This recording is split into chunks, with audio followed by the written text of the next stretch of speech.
Hello tout le monde, bienvenue dans mon univers. Alors aujourd'hui, je vous propose un petit focus sur le Daydream Tarot Deck que j'ai acheté sur Amazon US parce qu'il n'était pas disponible en France. Auparavant, je faisais livrer mes jeux en Allemagne parce que c'était pas possible de les faire livrer en France. Mais depuis qu'il y a les taxes pour l'Europe, eh bien c'est possible de les faire livrer en France. Donc voilà, donc je les ai fait livrer chez moi. Donc ça c'est la boîte. Elle est super sympa, j'adore ces représentations. Là, on a le dos. Alors, ce qui est très étrange, c'est qu'on ne sait pas par qui il a été fait. Il n'a qu'un nom. Et il suit le rider et il n'y a pas de livret, il n'y a rien du tout. Donc c'est vraiment très étrange et je vous en présenterai un autre dans une autre vidéo. Alors je l'ai trouvé, alors je l'ai vu sur des sites anglophones, mais on ne sait pas, à part sur Amazon, on peut pas le trouver. On ne sait pas qui l'a fait, on ne sait pas d'où il vient. Bon.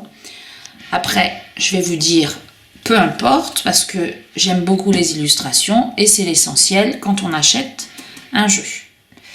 Donc voilà, donc on a le fou. Alors ça fait un peu, je sais pas, je vous l'ai présenté dans mon vlog, ou je vais vous le présenter dans mon vlog spécial Halloween. Il est un peu particulier, alors vous verrez que les représentations ne sont pas toutes dans du même mood. Enfin, je sais pas comment vous les expliquer, mais vous voyez, là on a quelque chose de plus enfantin, là on a quelque chose de plus effrayant, là, enfin je sais pas, il y a un truc avec ce jeu. Là c'est drôle parce que vous voyez, il y a l'empereur qui a son petit fauteuil là sur sa couronne. Là on a le hiérophante avec des lunettes, mais il n'a pas d'yeux. Et vous voyez là on a encore une représentation un peu différente dans le style, comme si c'était fait par plusieurs artistes. Bon, j'ai pas d'explication. Après il suit le rider. Et puis voilà, les interprétations ne sont pas difficiles parce que ça suit les connaissances qu'on a en la matière. Je sais pas, il y avait un truc avec ce jeu. Et alors j'ai regardé des vidéos, mais sur le site on pouvait pas voir toutes les cartes. Donc avant de l'acheter, il y a des vidéos qui sont sorties récemment, donc ça m'a permis de le voir en vrai.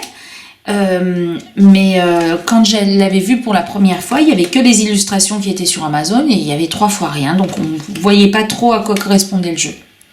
Mais bon, peu importe, je suis fan, surtout de celle-là, de l'As de coupe. Je trouve géniale cette carte.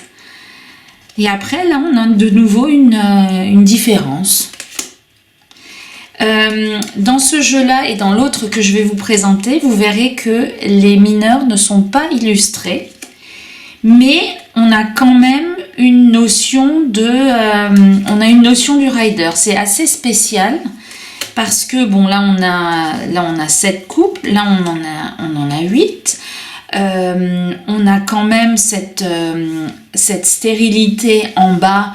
Le fait qu'il n'y ait plus rien qui remplisse ces coupes. On n'a pas l'idée de partir, mais on a l'idée de stérilité.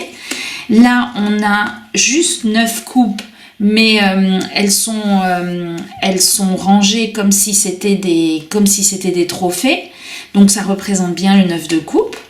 Là, on a le 10 de coupe. En fait, c'est un mélange entre les pipe decks et le rider. C'est vraiment un jeu assez particulier parce que on n'a pas de référentiel. Vous voyez là, l'as de denier, il y a un personnage dessus, alors que dans les autres il n'y a pas de personnage. Là on n'a pas l'idée de balance, mais on a 2 deniers qui sont entre 2 arbres et qui essayent de se tenir en équilibre entre les 2 arbres. Le 3 de denier, alors là, on n'a pas l'idée de construction, quoique il regarde un ouvrage qui a été achevé et pour les aligner, peut-être qu'il a fallu plusieurs personnes pour faire le béton. Donc voilà, il y a des cartes qui s'interprètent facilement. Il y en a d'autres, il faut un peu réfléchir ou il faut un peu faire le rapprochement. C'est vrai que s'il y avait eu un livret et qu'on avait su qui les avait illustrés, on aurait peut-être pu comprendre plus de choses. Mais bon. Le 9 de denier, donc là, il a tous ses deniers, on a l'impression qu'il les quitte, ou peut-être qu'il est content de les avoir trouvés, je ne sais pas. Et donc les deniers sont représentés alors parfois par des sorciers, parfois par des personnages qu'on ne voit pas vraiment, on ne voit pas vraiment ce que c'est. Ça c'est plutôt une sorcière et puis lui il n'a rien d'une sorcière. Il n'y a pas de cohérence, mais le jeu est intéressant, je trouve. On passe aux épées. Donc le 3 d'épée, lui, il n'a rien de particulier par rapport au 3 d'épée. Voilà, on ne voit pas que c'est la tristesse, il n'y a rien qui nous fait penser à ça. Donc on sait que c'est le 3 d'épée. Le 4, par contre, il y a un personnage on a l'impression qu'il se repose sur quelque chose. Le 5.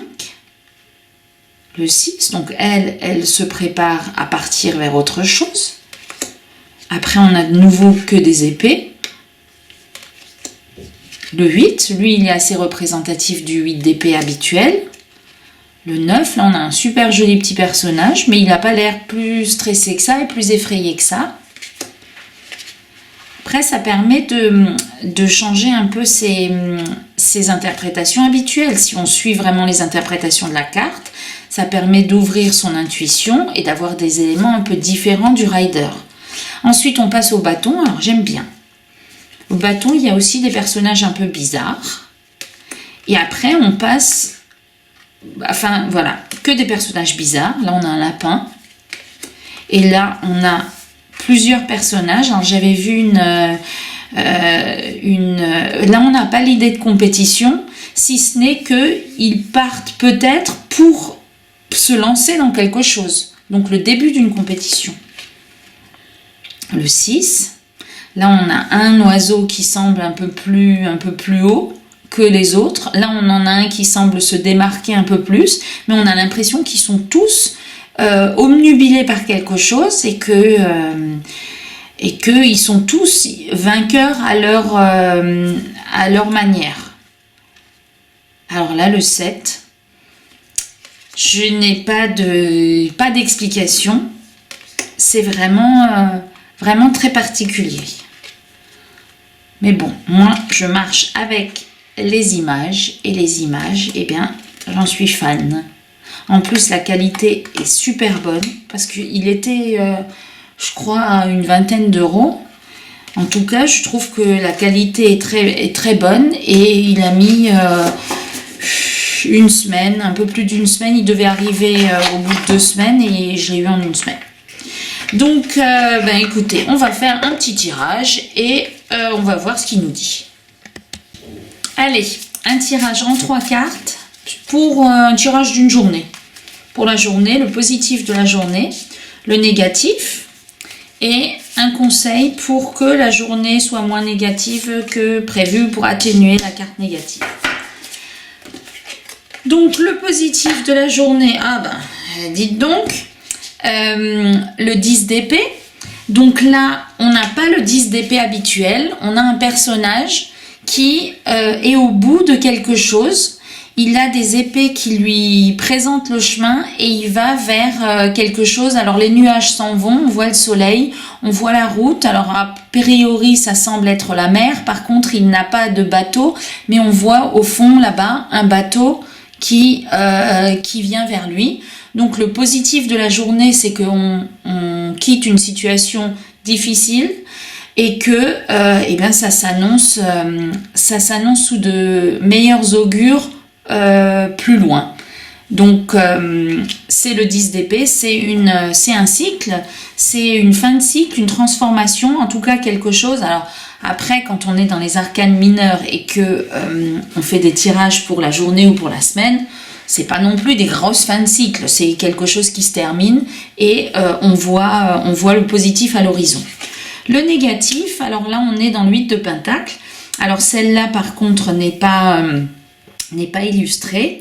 On voit des pentacles qui sont accrochés à l'arbre, mais on a l'impression qu'ils sont encore bien accrochés. Donc qu'il y a des choses, et bien on va pas pouvoir récolter les pentacles tout de suite. Ça rejoint un peu le 8 de Pentacle sur le fait d'approfondir les choses et de se concentrer sur quelque chose pour le faire encore évoluer. Donc le négatif, ben, c'est que tout va pas se faire tout seul et qu'il va peut-être encore falloir un tout petit peu attendre pour mettre fin à quelque chose ou de pouvoir récolter les fruits. Et le conseil pour qu'on puisse attendre sereinement, eh bien c'est le page d'épée. Non, le page d'épée. Donc là, on a ce petit personnage qui a une épée immense et qui regarde pas vers l'épée, qui regarde vers le ciel, qui